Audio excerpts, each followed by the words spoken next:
עכשיו, אחרי ההסכמה הזאת עם חממי שאני הודיע לרבין, כבר סיפרתי שהייתי ביחסים טובים עם רבין והצעתי אותו פעם כראש ממשלה, ובשנת 70 נפגשתי איתו בשגרירות בוושינגטון והיה לנו ויכוח ער על העניין הפלסטיני שהוא התנגד לו לחלוטין. אז כתבתי לו מכתב ללשכה שלו, שנפגשתי עם נציג אש"ף בלונדון, ונדמה לי שנאמרו שם דברים חשובים, והייתי רוצה לספר לו על כך.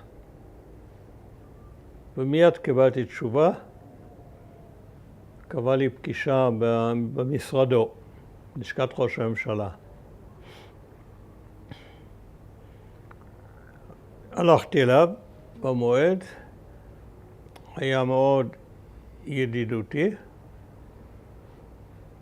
והוא אמר לי, אני זוכר כמה דברים מהפגישה הזאת.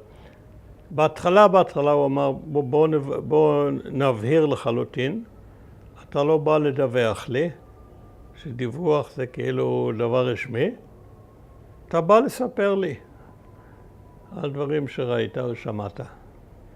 אמרתי מוסכם, ב' שזה לא לפרסום, גם מוסכם. ואז סיפרתי לו מה היה, הקשיב בסבלנות, ואז הוא אמר, אני מתנגד למדינה פלסטינית. אני חושב שאת השטחים צריכים להחזיר למלך חוסיין. ולכן אני לא אעשה את הצעד הכי קטן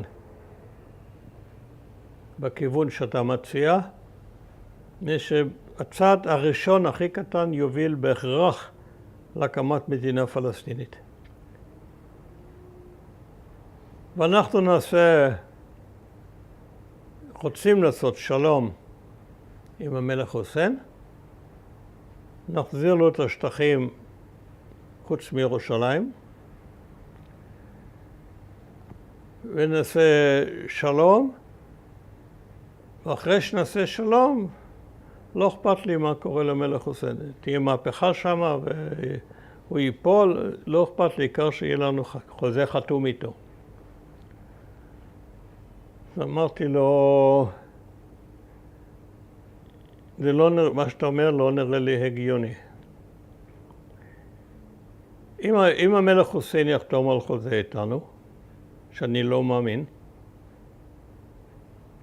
לא מאמין מפני שהמלך חוסיין בשום פנים ואופן לא יכול לוותר על ירושלים. המלך חוסיין הוא צאצא ישיר של הנביא מוחמד, ובשום לא יעלה על הדעת שצאצא הנביא מוחמד יוותר על ירושלים, על הר הבית ועל המסגדים, כך שאני בכלל לא מאמין מלכתחילה בכל הגישה הזאת.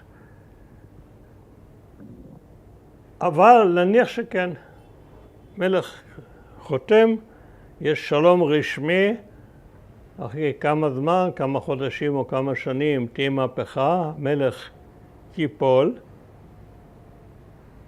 מי יפיל אותו? הפלסטינים, אין כוח אחר. הפלסטינים.